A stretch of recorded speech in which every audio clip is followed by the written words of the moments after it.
Good evening, welcome back. It's that time of day for our birthday videos and events that have happened on this day. Today is Wednesday, March 22nd, 2023. Do have a couple of races of note. I'm kind of scrolling back through here. Hasn't been a lot of Cup Series races on this date. The last Cup Series race that was run on today's date was in 2015 at Auto Club Speedway, won by Brad Kay. On this date in 2020, though, at the start of the pandemic, Denny Hamlin won the Dixie Vodka 150, which of course was the first of that series of iRacing events. And kind of scrolling back through time here, again, not a lot of Cup races on this date. It's kind of funny how particular dates don't fall on a Sunday very often. However, on this date in 1987 at Martinsville, Brad Teague won his only then Busch Series race, but tragically the same day, Charlie Jerzambach was killed in the modified part of the Miller 500 triple header. That race was won by Reggie Ruggiero, and unfortunately, it was a sad day for the modified series at the time, and they were finding out that they were building the bodies too rigid, and drivers like Richie Evans, I believe Bug Stevens, we just mentioned Charlie Jerzambach, and a few others that were killed during this time because the chassis were just built way too rigid. There was no collapse zones, no crush zones. The thought process back then was, if you build it stronger, it'll be more survivable, and then they found out quite the otherwise.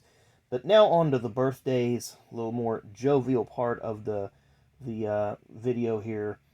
I thought I had a card of this guy, but I don't. Maybe I do, and it's just buried somewhere. Born on this date in 1999, son of F1 legend Michael Schumacher, Mick Schumacher celebrates his 24th birthday today. We do have an IndyCar driver birthday, born on this date, 1953. Kind of a journeyman driver, never got a chance on a top ride. Mr. Rick Moskiewicz. What a last name. There you go, March 22nd, 1953.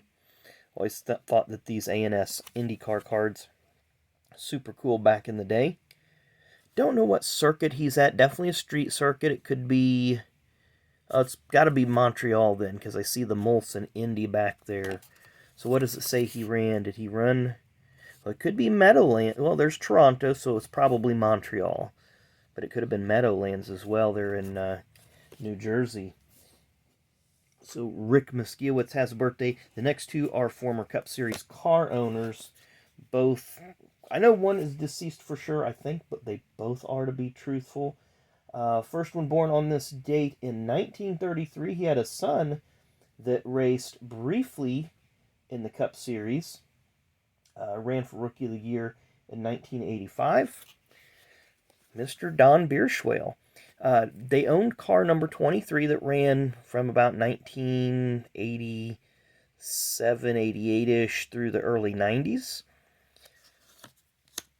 Here's a couple good pictures, and their family, I believe, actually ran a mortuary down there in San Antonio, so we have a 91, 92, and 93 Max. I believe he's also in the 89 and 90 Max. I'd have to go back and look, but these were the ones that I had available. Mr. Don Bierschwale. And I did look this up. This next one did pass away in 2007, born on this date in 1932. Former Cup Series championship owner, Mr. Billy Hagan. Of course, he won that title in 1984 with Terry Labonte driving.